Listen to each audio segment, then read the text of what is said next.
Well, welcome to June. And somebody turned up the thermostat, didn't they? Wow, goodness gracious. It came on with a vengeance in a hurry.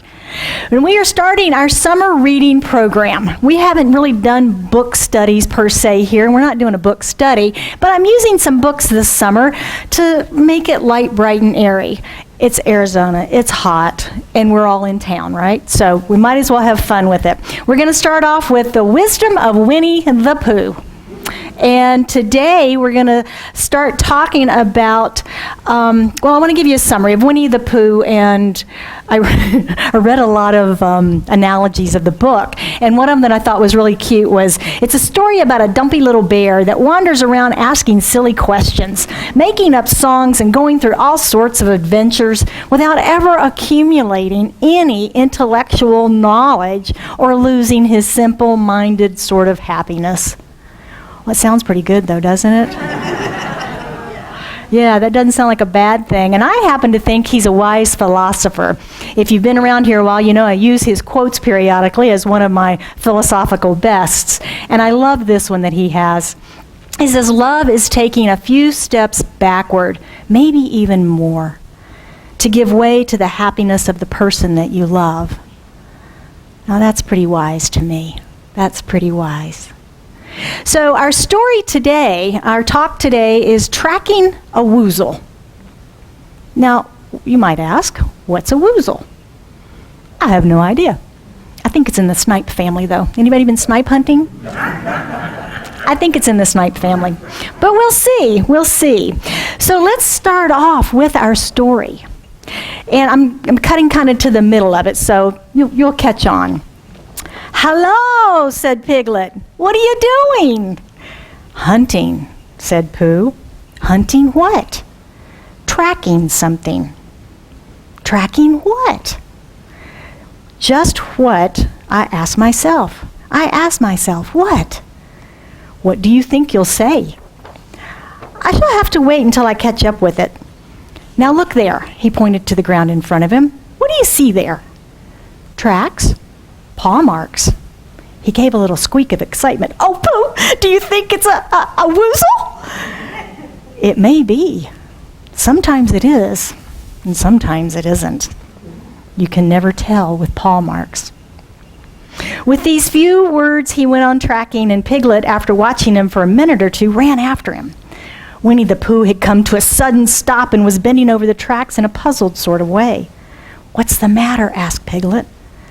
"It's a very funny thing," said Bear, "but there seem to be two animals now. This whatever it was has been joined by another whatever it is, and the two of them are now proceeding in company. Would you mind coming with me, Piglet, in case they turn out to be hostile animals?" Piglet scratched his ear in a nice sort of way and said that he had nothing to do until Friday and it would be delighted to come in case there really was a woozle. "You mean in case it really is two woozles," said Winnie the Pooh. And Piglet said, "Nah, I don't have anything much to do until Friday." So off they went together. Imagination. Did you just use your imagination to see these characters maybe? To envision what they were doing?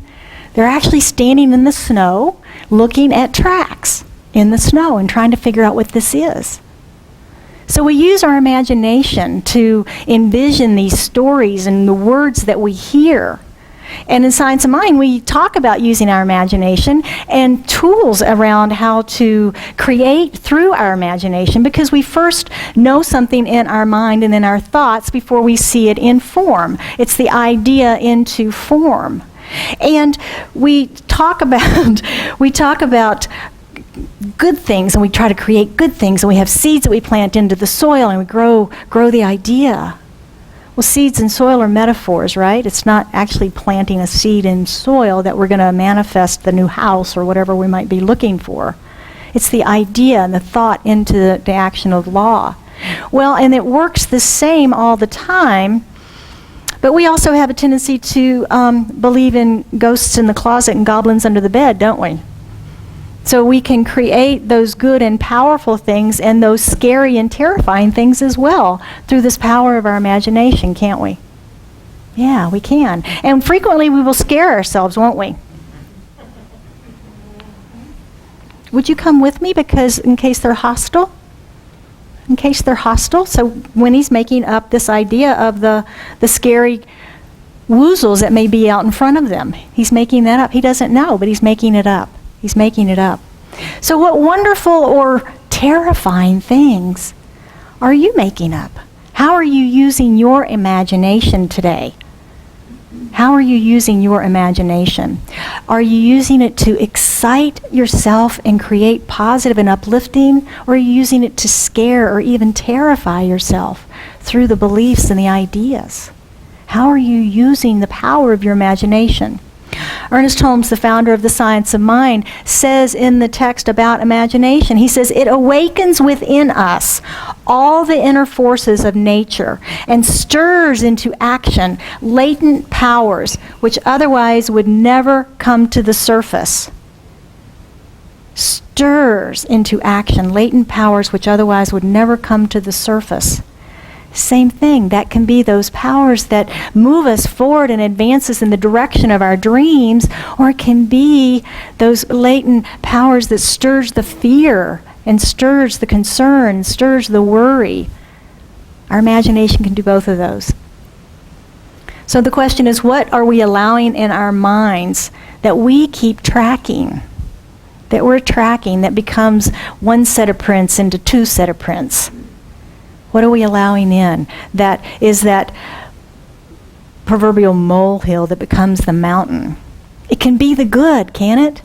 We start with the idea of, well, maybe. We believe in infinite possibilities. Maybe that's possible. And then we go to, well, might. It might be possible. That's a little more belief in that. It might be possible. There's a probability in it. And then we go into, well, of course that's the way things are. Of course that's just the way things are. And that's where it becomes a belief. And again, both tracks of that, those that are powerful and positive and uplifting, and those that maybe are not so much so. Those that are not so much so. Doubt is a wonderful example of this.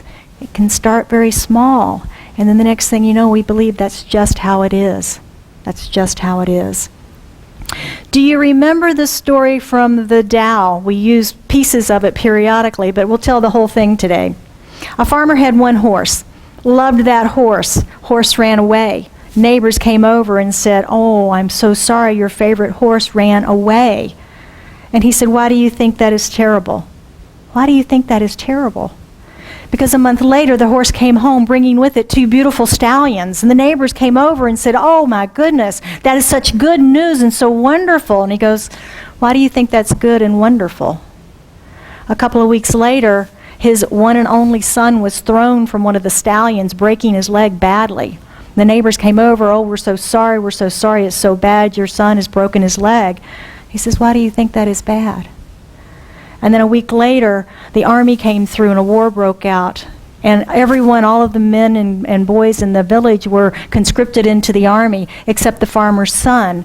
Because of his broken leg, he could not serve. And the neighbors came over and congratulated him about the fact that his son did not have to go to war. Why do you think that's good? Why do you think that's good? And we do that. We want to have a story. We want to have completion. We hear something and we make up the story. We make up the rest of the story about it to where, oh, that must be good. That must be good. Or that must be bad. It must be bad. Because we're filtering all of this through our perceptions, through our perspectives. And isn't it a more powerful place to be able to stand in the now and say, this is for my good. This is for my good. It may not be something that I am enjoying, or it may be something I'm having a wonderful experience of. This is for my good, and it is a step on the path of my journey of evolution through this thing called life. Is that a more powerful place to stand than this back and forth, it's good, it's bad, it's good, it's bad, oh my gosh? This is for me. And it is empowering me on my journey, on my upward spiral of evolution in my journey through life. Yeah. So we have this idea about really, it's inherent with all of us to create an ending, to analyze, theorize, futurize. Don't we do that? And we see this a lot in forgiveness work, where we'll take a thought that someone has said, and we hold it, and we're angry, we're hurt, and we see that other person, and they're wandering around life happy as a clam. Or like, why are they not upset? They did this to me, right? And we're all in angst and angry and making ourselves sick maybe about it. Because we have taken something they said or some activity that occurred and perhaps misinterpreting it, and then we hold it in that place of unforgiveness rather than talking about it, because we've made up a story about what that meant. And it wasn't what they meant it to mean, it's what we took it to mean. So communication and clearing that up can alleviate that for us. But in that case, we're creating our own struggle, we're creating our own suffering at that time by what we've made up about that story. My latest on that is, y'all know, I get a little stressed driving, right? I've shared this once or twice that I do. And I've got this thing about being on time, or even a little early. And with certain events of my life, I just don't always have that luxury anymore, and I'm right on time or late. And I'm feeling stressed sometimes when I get in the car to leave. And then traffic's just not cooperating. Now, I grew up in a very small rural town where I didn't learn at a young age how to drive in traffic. I learned how to pass tractors. So I finally experienced traffic in Los Angeles. Good morning. Yeah, and so I come here and I'm get in the car and it's like, why can't these people drive? Anybody had that thought besides me, or am I the only one? Yeah, okay, yeah. So what I have been practicing of late is this idea of, this is in my best interest to arrive at the perfect right time, to trust that if I'm being delayed through the divine order of the universe. Have you ever felt like stumbling blocks were put in your way, that you just are late getting going? And then to find out you've had an experience of arriving late to a meeting to meet someone that you needed to walk in with, to have a conversation with. So when I can remember and get myself back to that place, then I can stop and smell the roses. I can relax in my car. I've got 30 minutes of alone time. I can turn off the radio and have quiet time. I can turn on some beautiful music, listen to a book. Or I can create my own suffering and angst by grumping at every driver on the road, right? And just increasing my own blood pressure and angst and, okay, you get the message, right? We're at choice. We're at choice on how we want to experience life. I saw a wonderful quote this morning. Did I lose it? Nope, there it is. From Abraham. I don't know how many of you get Abraham's little note every morning. I thought that was really wonderful because we talk about the power of choice here all the time. And what she said is that choice of action may be limited, but our choice of thoughts is never limited. And that is so much more clear than what we say, isn't it? Because we say, oh, we're always a choice. And sometimes it doesn't feel like it, does it? So our actions may be limited in that moment, but our thoughts are not. Our thoughts are not. That's a very powerful shift in that thinking. So what do you think our little furry friends would do when they find the woozle? Let's go back to our story and find out. There was a small spiny of larch trees just there, and it seemed as if the two woozles, if that was what they were, had been going round this spiny. So round the spiny went Pooh and Piglet after them. Piglet passing the time by telling Pooh what his grandfather, Trespassers W., had done to remove stiffness after tracking, and how his grandfather, Trespassers W., had suffered in his later years from shortness of breath and other matters of interest, and Pooh was wondering what a grandfather was like. And perhaps if this was two grandfathers they were after now, whether or not he would be allowed to take one home and keep it, and what Christopher Robin might say. And still the tracks went on in front of them. Suddenly, Winnie the Pooh stopped and pointed excitedly in front of him. "Look!" "What?" Piglet said with a jump. And then to show he hadn't been frightened, he jumped up and down once or twice more in an exercising sort of way. "The tracks," said Pooh. "A third animal has joined the other two." "Pooh," cried Piglet, "do you think it's another woozle?" "No, because it makes different marks. It is either two woozles and one, as it might be, whizzle, or two, as it might be, whizzles, and one, if so it is, woozle. Let us continue to follow them." So they went on, feeling just a little anxious now, in case the three animals in front of them were of hostile intent. And Piglet wished very much that his grandfather, T.W., were there instead of elsewhere. And Pooh thought, how nice it would be if we met Christopher Robin suddenly, but quite accidentally, and only because he liked Christopher Robin so much. And then all of a sudden, Winnie the Pooh stopped again and licked the tip of his nose in a cooling manner, for he was feeling more hot and anxious than he had ever in his life before. There were 4 animals in front of them. "Do you see it, Piglet? Look at their tracks. 3 as it were woozles, and 1 as it were whizzle. Another woozle has joined them." And so it seemed to be. There were the tracks, crossing over each other there, getting muddled up with each other here, but quite plainly, every now and then, the tracks were 4 sets of paws. "I think," said Piglet, when he licked the tip of his nose too and found that it brought very little comfort, "I think that I have just remembered something. I have just remembered something that I forgot to do yesterday that shan't be able to do tomorrow, and I suppose I should really get all back to it now."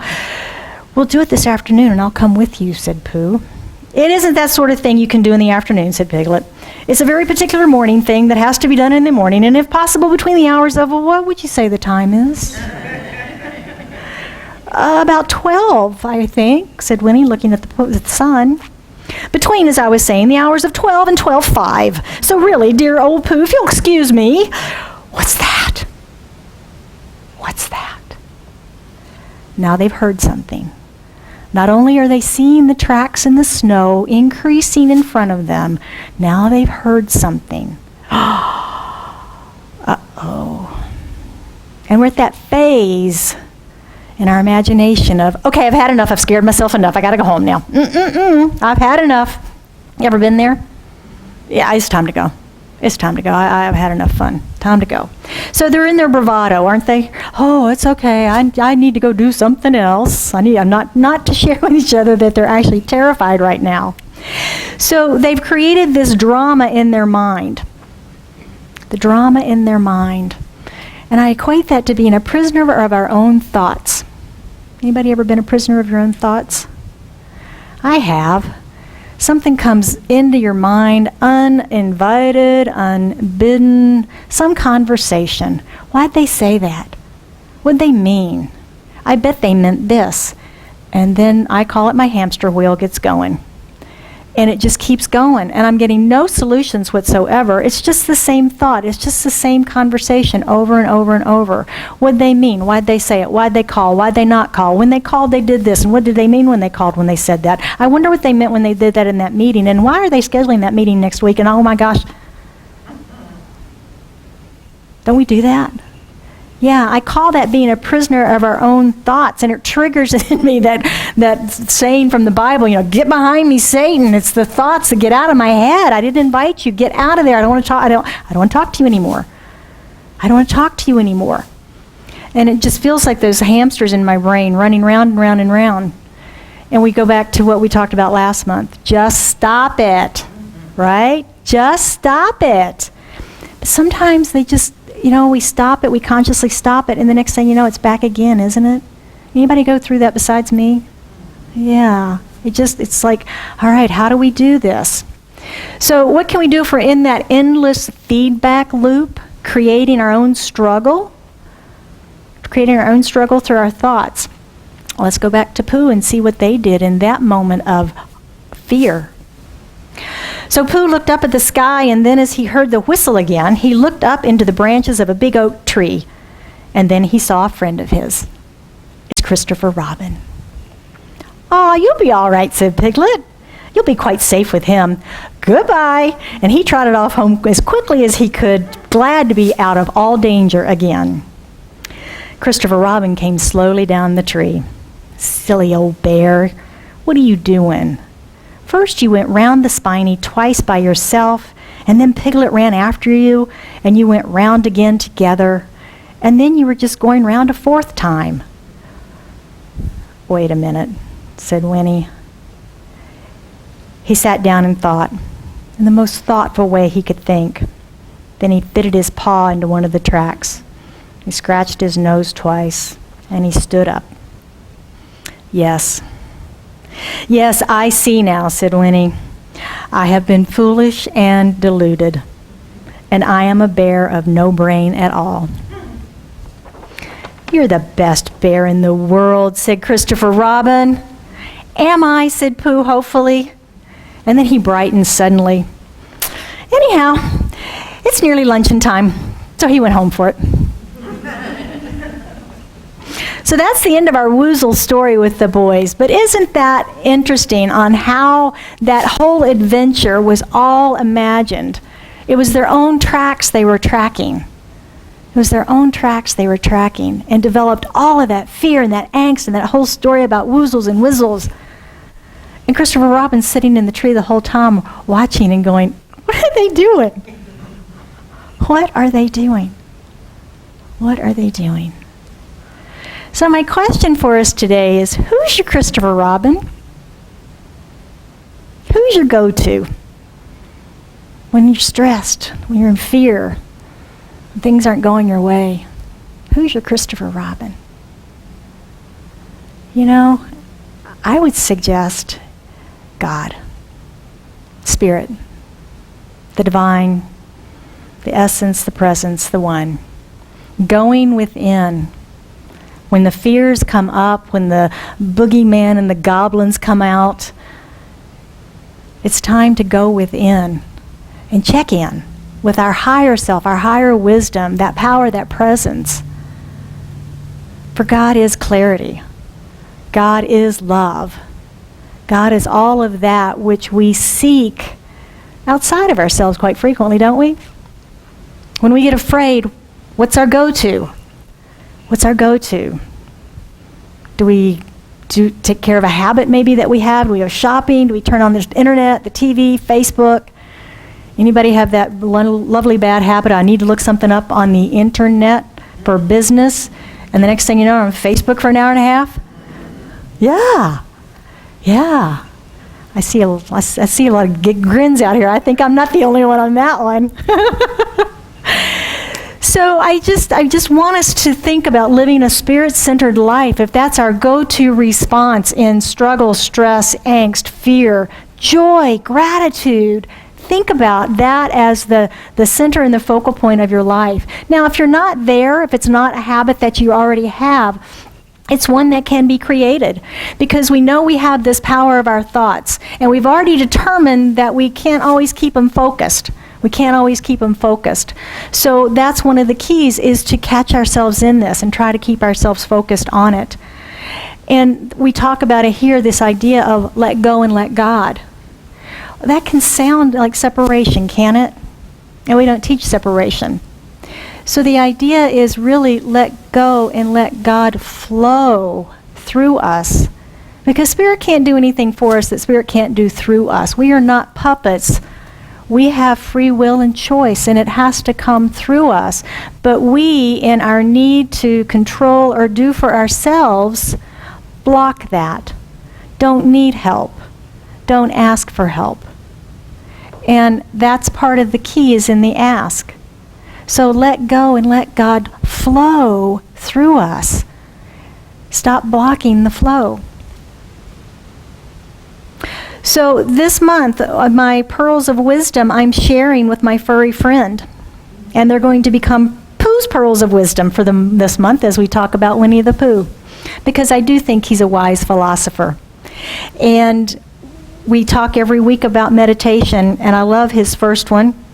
Don't underestimate the value of doing nothing, of just going along, listening to all the things you can't hear, and not bothering.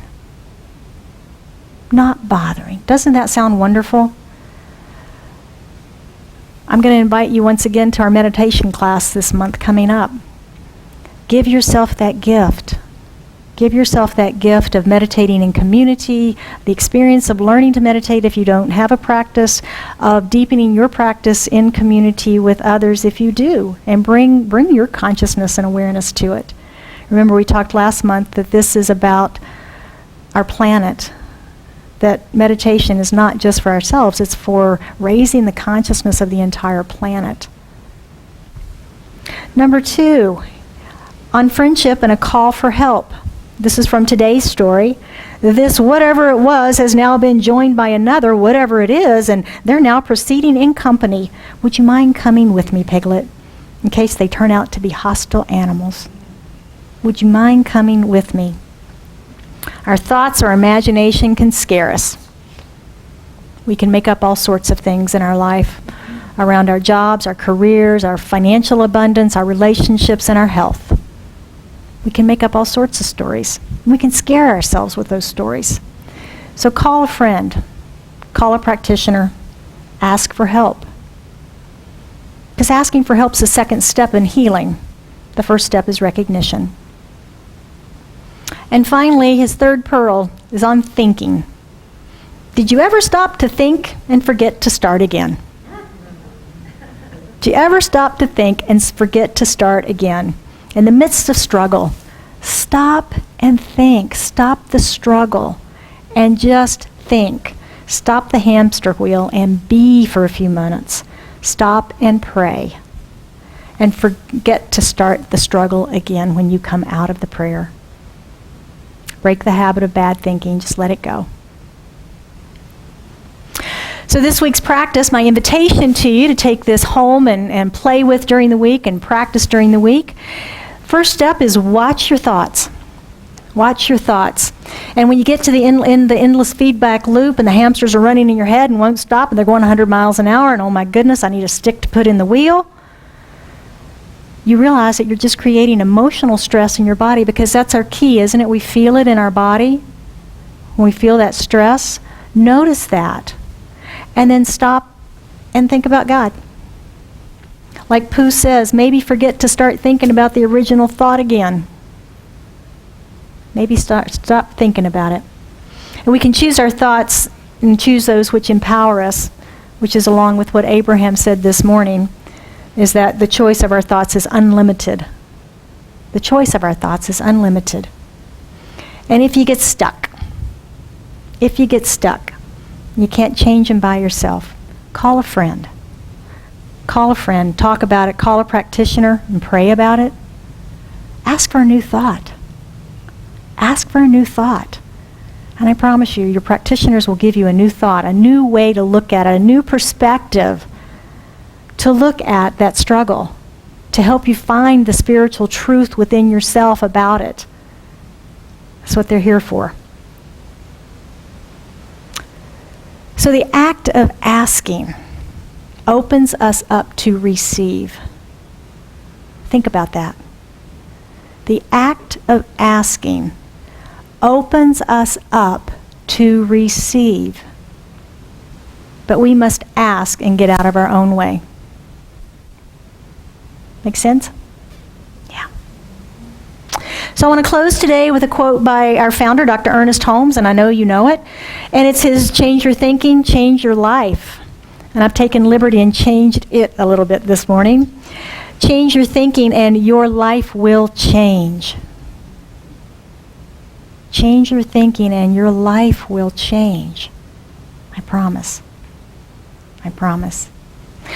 So I'd invite you to please join me in prayer as we take this into prayer this morning and anchor it. So just breathing this in recognition of that one power and presence that is in, through, and as each one of us, as life, as love, as joy, as harmony, as peace. I recognize that this infinite love is all that there is, has ever been, ever will be. That the abundance of the universe is such that we can't imagine it.